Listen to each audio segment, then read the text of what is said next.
Hey everyone, welcome back to the channel. Picture this, you've been waiting months for this movie. You've got your popcorn, your drink, the lights go down, ... and then the people next to you start having a full-blown conversation. Ugh, right. We've all been there. It feels like a basic rule of modern life. You just don't talk in the cinema. But have you ever wondered why? When did this unwritten rule become so important? Well, grab your snacks, because today we're taking a trip back in time to uncover the surprisingly fascinating history of why we whisper in the dark. Believe it or not, cinemas weren't always silent sanctuaries. Let's rewind to the very beginning, the late 1890s and early 1900s. The first films were silent, short, and often shown in vaudeville theaters or Nickelodeons. These places were noisy. People would talk, cheer, shout at the screen, and react to the live piano or organ music that accompanied the film.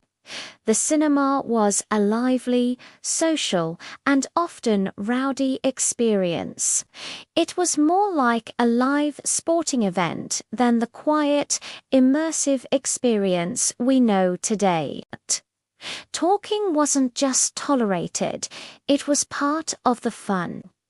So, what changed? The big shift happened with two major innovations. First, the movies themselves got more complex. In the 1910s and 20s, filmmakers like D.W. Griffith started creating longer feature-length films with intricate plots and emotional depth.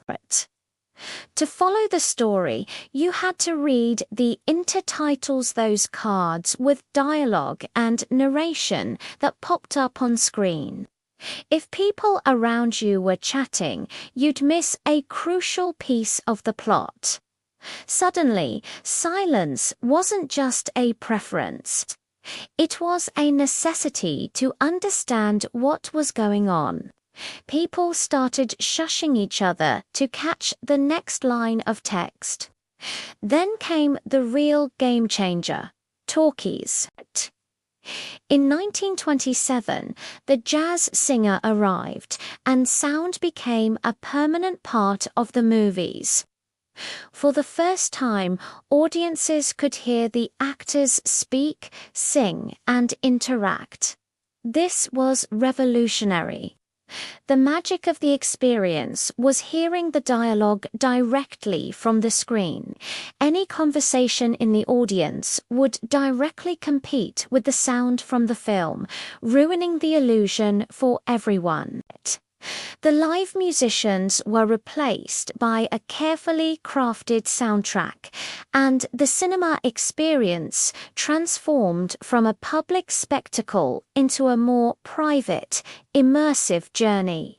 As movie palaces became more grand and luxurious in the 1930s and 40s, so did the Etiquette. These weren't just Nickelodeons anymore. They were temples of film.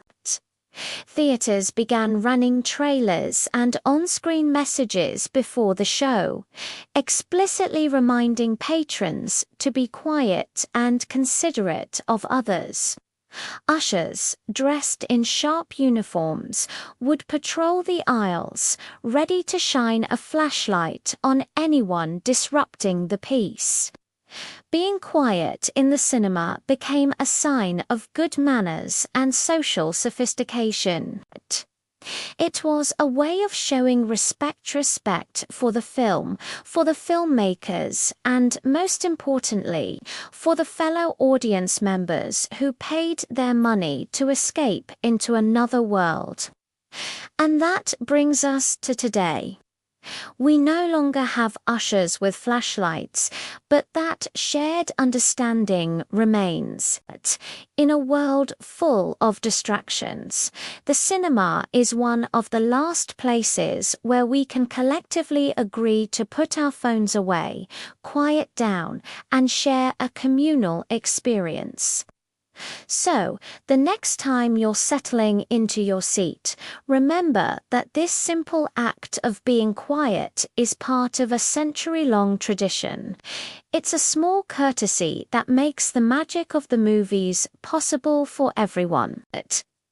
Thanks so much for watching. What's your biggest cinema pet peeve? Let me know in the comments below. And if you enjoyed this little trip through film history, don't forget to hit that like button and subscribe for more content. See you in the next video.